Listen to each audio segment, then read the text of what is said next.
Bonjour et bienvenue sur BitCongo. Aujourd'hui, nous allons voir qu'est-ce qu'une crypto-monnaie, tout simplement. Alors, je me suis décidé de faire une série de vidéos où j'explique les concepts de base sur les domaines de la crypto. Alors, j'ai remarqué que dans notre chaîne YouTube, donc dans ma chaîne YouTube BitCongo, j'ai commencé avec des vidéos avec des concepts parfois très professionnels et j'ai remarqué que beaucoup de gens ne me comprennent pas vraiment comme il se doit. Alors, je me suis dit, on va reprendre les bases. Donc, qu'est-ce qu'une crypto-monnaie, qu'est-ce qu'une blockchain viendra après, et puis certaines vidéos de ces genres en fait. Et ces vidéos ne dépasseront pas 10 minutes en tout cas. D'ailleurs, ça va nager entre 5 et 10 minutes pour une vidéo. Alors, je vous invite à regarder cette vidéo du début jusqu'à la fin, car si vous ne connaissez pas c'est quoi une crypto-monnaie, avec cette vidéo, vous aurez au moins une idée de ce que c'est. Et puis après, on pourra développer ensemble avec vous les profondeurs, les réseaux et comment ces réseaux des crypto-monnaies fonctionnent ou marchent. Alors, c'est parti pour cette première vidéo de cette série de vidéos. Qu'est-ce qu'une crypto-monnaie? Par BitCongo et Binance Academy. Pourquoi j'ai mis Binance Academy? Tout simplement parce que j'ai étudié ces choses sur Binance Academy. Alors, j'ai appris ces choses sur Binance Academy. Alors, j'ai pris mes résumés que je mets pour vous afin que vous puissiez comprendre clairement les concepts. C'est parti. Une crypto-monnaie est de l'argent liquide sous format numérique. Vous pouvez l'utiliser pour payer votre part de l'addition dans un bar, pour acheter la nouvelle paire de chaussettes que vous avez lorgnées ou réserver des vols et des hôtels pour vos prochaines vacances. Vu que la crypto-monnaie est numérique, elle peut également être envoyée à vos amis et à votre famille partout dans le monde. Alors, partout dans le monde, tout comme PayPal ou les virements bancaires? Non. Eh bien, pas vraiment. C'est bien plus intéressant. Voyez-vous, les passerelles de paiement en ligne traditionnelles appartiennent à des organisations. Ils conservent votre argent pour vous et vous devez leur demander de les transférer en votre nom lorsque vous souhaitez les dépenser. Alors, pour ces paragraphes, j'explique. Le passerelle de paiement en ligne traditionnelles telles que Visa, Mastercard ou bien certaines banques que nous avons partout dans le monde appartiennent à des organisations. Donc ça veut dire que ça appartient à des gens. Et lorsque vous conservez votre argent dans ces systèmes traditionnels de paiement et d'épargne, en quelque sorte, cet argent ne vous appartient plus lorsque vous les placez en banque. Parce qu'on le sait tous que la banque l'investit. Alors, lorsque vous avez besoin de récupérer votre argent, en réalité, ce que vous faites, vous allez demander à ces messieurs-là, c'est comme si vous les suppliez, de vous remettre votre argent parce que vous souhaitez les dépenser. Voilà. Alors, avec la crypto-monnaie, donc avec les crypto-monnaies, il n'y a pas d'organisation. Il n'y a pas Visa, il n'y a pas Mastercard, il n'y a aucune banque. Vous, vos amis et des milliers d'autres personnes pouvez agir comme vos propres banques en exécutant des logiciels libres. En anglais, c'est ce qu'on appelle des logiciels open source. Votre ordinateur se connecte aux ordinateurs d'autres personnes, ce qui signifie que vous communiquez directement, aucun intermédiaire n'est requis. Pour utiliser les crypto-monnaies, vous n'avez pas besoin de vous inscrire sur un site web avec une adresse email et un mot de passe. Vous pouvez télécharger une grande variété d'applications sur votre smartphone pour commencer à envoyer et à recevoir des cryptos en quelques minutes. J'explique un tout petit peu rapidement. La crypto-monnaie et les crypto-monnaies sont décentralisées. Donc, c'est juste les contraires de ce que font les banques. Les banques appartiennent à des gens, mais les cryptos appartiennent à des logiciels qui sont open source. Quand je dis open source, ça veut dire des logiciels libres qui ne reçoivent pas d'influence extérieure et qui avancent sans intermédiaire. Alors, pour utiliser les cryptos, vous n'avez pas besoin de vous connecter. Par exemple, pour une banque, il faut fournir votre pièce d'identité, il faut fournir certains documents. Pour les cryptos, vous avez tout simplement besoin d'une clé numérique. Ça, on verra ça plus tard.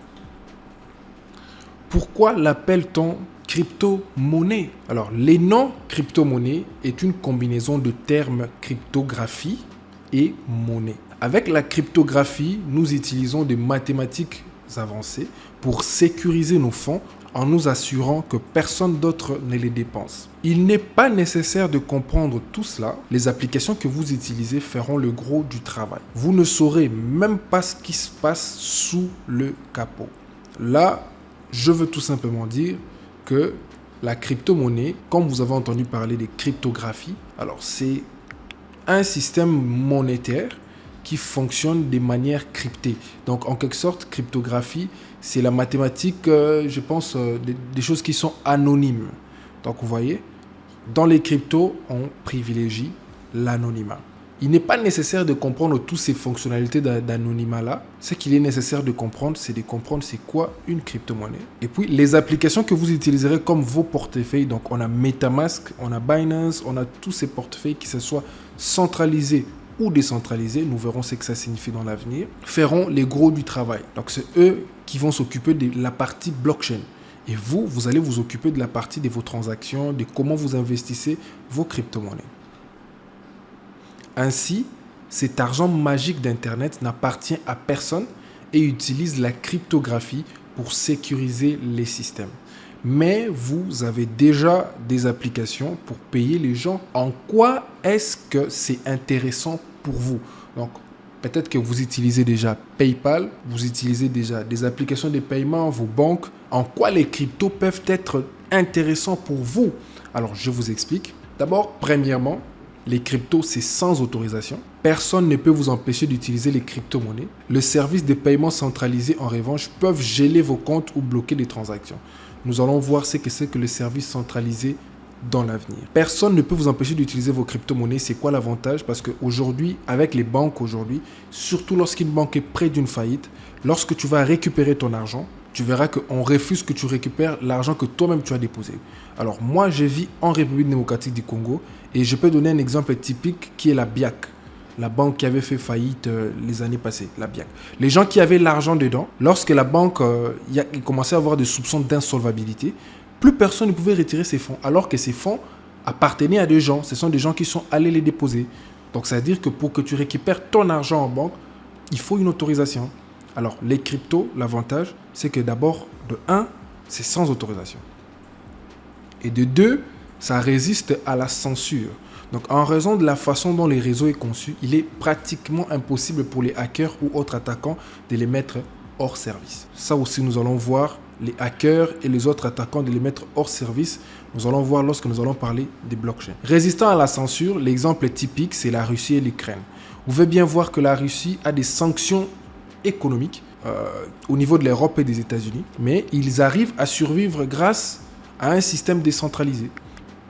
Ils se sont plongés vers les bitcoins et d'autres crypto-monnaies pour essayer d'exercer certaines transactions. Donc, ça veut dire que les cryptos résistent à des sanctions parce qu'il n'est pas basé sur un système SWIFT, par exemple. De 3, un moyen de paiement rapide et bon marché. Lorsque vous effectuez une transaction avec quelqu'un à l'autre bout du monde, votre argent peut être avec lui en quelques secondes. Donc, peut arriver chez lui en quelques secondes, à une fraction du coût d'un virement bancaire international. Alors, je vous invite à essayer, si vous ne l'avez pas encore fait, essayez de transférer votre argent, ne fût-ce que $100, de la République démocratique du Congo en France, si vous avez quelqu'un, par les systèmes SWIFT, donc par un virement bancaire. D'abord, de 1, ça vous prend 7 jours, aux environs 7 jours, pour que l'argent arrive en France. Et pour après, les frais de transaction sont énormes. Alors que dans le crypto, ça te prend quelques secondes et les frais de transaction sont négligeables. Alors, voici les 3 points qui peuvent constituer un avantage pour toi de t'intéresser sur les crypto-monnaies au lieu du système économique traditionnel. Qu'est-ce que le Bitcoin dont votre ami ou un membre de votre famille ne cesse de parler? C'est la crypto-monnaie numéro 1 et à ce jour la plus populaire. Qui a inventé les bitcoins? Étonnamment, personne ne sait qui a inventé les bitcoins. Nous les connaissons que par son pseudonyme Satoshi Nakamoto. Satoshi pourrait être une seule personne, un groupe de programmeurs ou, si vous croyez certaines des théories les plus étranges, un étranger voyageant dans le temps ou une équipe gouvernementale secrète. Satoshi a publié un document de 9 pages en 2008 détaillant le fonctionnement du système Bitcoin. Quelques mois plus tard, en 2009, le logiciel lui-même a été publié. Alors, en ce qui concerne le document de 9 pages que Satoshi Nakamoto a publié en 2008, je vous mets le lien où vous allez télécharger gratuitement ces documents de 9 pages en français si vous êtes intéressé pour les lire et bien comprendre les systèmes du Bitcoin. Bitcoin a fourni une base à de nombreuses autres crypto-monnaies. Certaines étaient basées sur le même logiciel, tandis que d'autres adaptaient une approche très différente. Mais alors, quelles sont les différences entre toutes ces crypto-monnaies? Même faire une liste de toutes les différentes crypto-monnaies nous prendrait des semaines. Certaines sont plus rapides que d'autres, certaines sont plus anonymes, certaines sont plus sécurisées et d'autres sont plus programmables. Donc en cela, on comprend que chaque crypto-monnaie a une solution qu'il vient apporter au système économique traditionnel. Il y a un dicton connu dans le monde des crypto-monnaies. Faites vos propres recherches.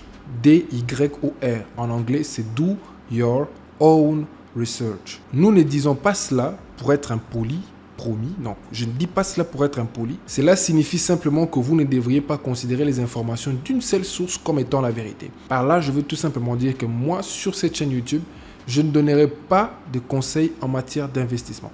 Moi, je vous montre les avantages du secteur et puis vous allez piquer vos propres pépites en fonction de ce que moi je vous donne comme leçon. Important à savoir, avant d'investir votre argent dans un projet particulier, assurez-vous d'effectuer des vérifications préalables. Merci pour ta présence dans cette vidéo. Abonne-toi et partage la vidéo pour qu'elle puisse aussi aider une autre personne. Parce qu'aujourd'hui, que ce soit en Afrique, en Europe et dans le monde entier, le monde francophone, il y a des gens qui ont besoin de comprendre ce que c'est que les cryptos. Alors, je pense que cette vidéo vous a été très utile. Alors, merci. On se donne rendez-vous pour les prochains sujets. Ciao.